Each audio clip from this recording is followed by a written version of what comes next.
Hello, welcome to the video. What is generalised anxiety disorder?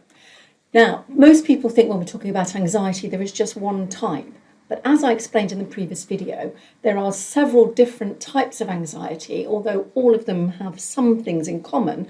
But depending on the type you have, you will need to follow a different protocol in order to help you overcome it and combat the things which are bothering you. Because with generalised anxiety disorder, it's mainly characterised by worry.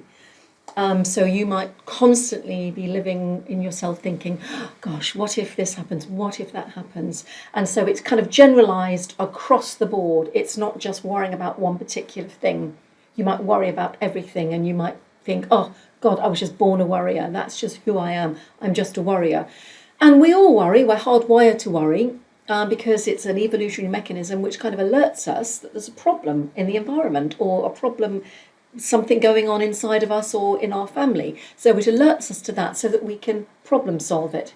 However, when your worries get out of hand, it's very difficult to problem solve about 80 worries a day. You just get caught up in these rabbit holes. You go down these rabbit holes, get caught up in these chains of anxiety.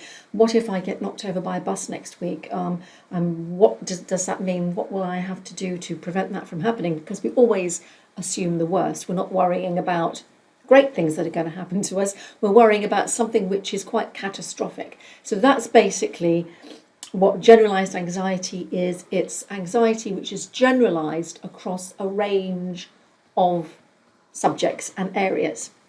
It does have quite distinct symptoms. As I said, the main one that you will find is worry. So some of the other symptoms are that because if you're worrying constantly, it's likely that you're going to feel quite restless, you'll feel keyed up, and you'll be on edge all the time. Because what worrying is doing, it is triggering your threat system, because your body feels like it's under threat. So it's getting you ready for fight or flight, which is why we're constantly in that kind of keyed up state, because we want to either get away from whatever it is that's bothering us, or we want to run away, or we want to fight it, or we just kind of get caught up and we're just like paralysed, the freeze response, and we feel we're unable to do anything. So you will start to feel restless, and it's that on edge, keyed up feeling which is constantly with you, which you can never seem to shake, which stops you kind of just relaxing, being comfortable, and your body feeling content. And because you're constantly in threat, you will easily become fatigued, because you're constantly, your muscles are getting ready for fight and flight, and it can be utterly exhausting to constantly be in that state. Your mind can't switch off, your body doesn't feel relaxed, it's not rested. So you're easily fatigued, you'll feel tired all the time, probably because you don't sleep that well, because you're not able to get to sleep, or you're early waking because you're worrying. And then you might find it difficult to concentrate, or your mind will go blank, because if you think about your memory, your brain, there's only so much room that we can take up with kind of learning new things, thinking new things, or concentrating. And if your mind is taken up with constantly worrying about all kinds of stuff, what if this happens, what if that happens, what if I can't make it, what if I can't do it properly, your mind is not kind of clear. You're not able to take on new information. I don't know if you've ever been for an interview and they start asking you questions which you absolutely know the answer to, but you just can't retrieve the information.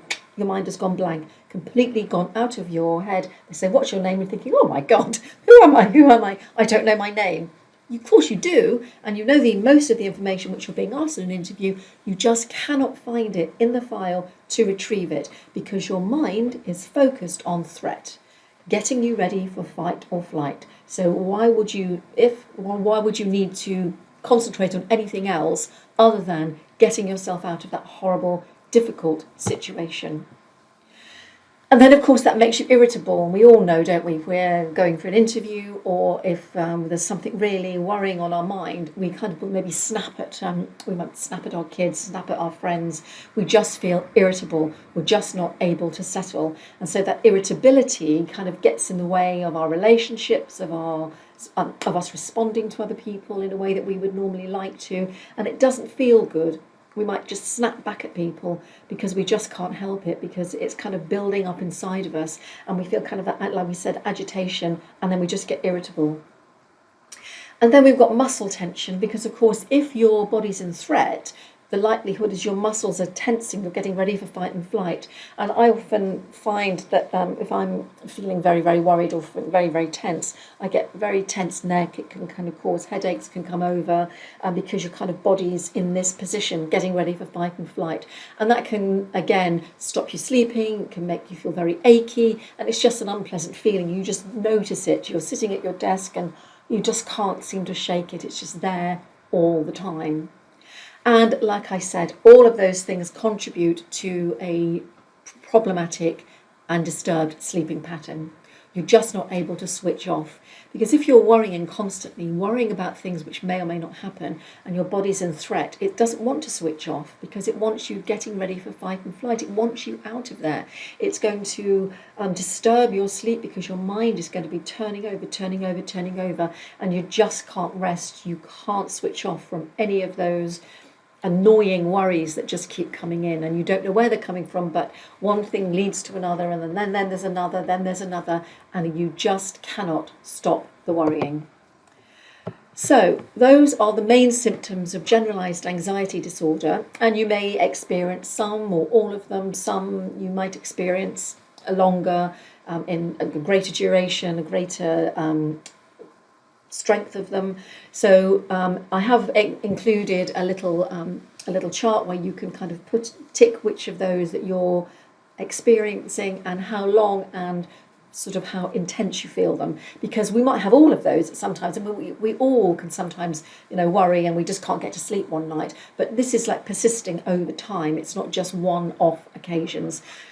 So it's not just, I'm worried about my child going to hospital tomorrow. That's a normal kind of worry. We call that a concrete worry rather than something which is hypothetical, because most of the worries that we have in generalised anxiety disorder are hypothetical. They're things which probably will not happen, like will I be run over by a bus?